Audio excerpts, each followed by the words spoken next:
Hello, welcome to Comcast Newsmakers, bringing you news and information from people making a difference in our communities. I'm Beverly Weaver, and joining me now is Gavin Attwood, Executive Director of the Brain Injury Alliance of Colorado. Welcome, Gavin. Thank you for coming in. It's my pleasure. Let's get started. First of all, what does the Alliance do for people who may not be aware of your work? The Brain Injury Alliance of Colorado is the lead advocacy agency in Colorado for people that have suffered a brain injury and their family members.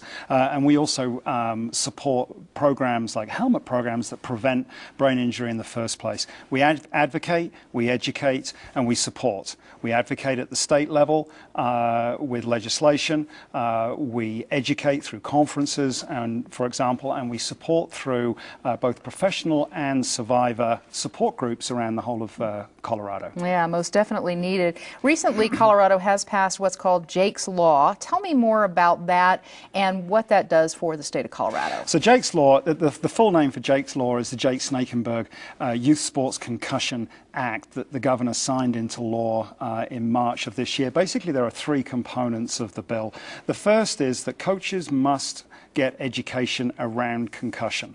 The second is that if a coach suspects a youth player between the ages of 11 and 18 of having sustained a concussion, then they must be pulled off from the field of play, whether it's practice or whether it's actual competition. Right. And lastly, the youth athlete may not go back to the field of play until they have been signed off by a healthcare professional.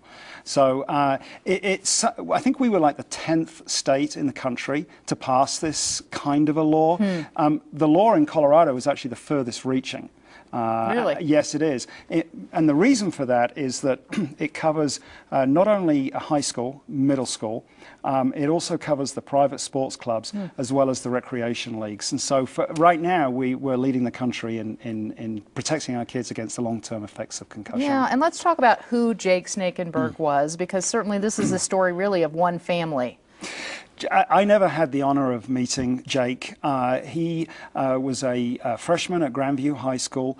He sustained a concussion 1 week, and then the following week, we believe, had a second concussion, which caused a massive bleed in his head and his skull, and he collapsed on the field and unfortunately never regained consciousness. I can say that his family is amazing. I had worked a lot with Jake's mother, Kelly, and she testified at the Capitol on this bill, and they're just a good family that had to relive all of this tragedy in order to get this bill passed. Very much so, but it's going to help a lot of kids. How do coaches and schools and everybody kind of prepare and deal with this law now that it's in place? Yeah, great question. The Brain Injury Alliance has made a commitment that we will assist and put on trainings and facilitate trainings for coaches across the board, whether it's rec leagues or private clubs, in order to give them the information they need to comply.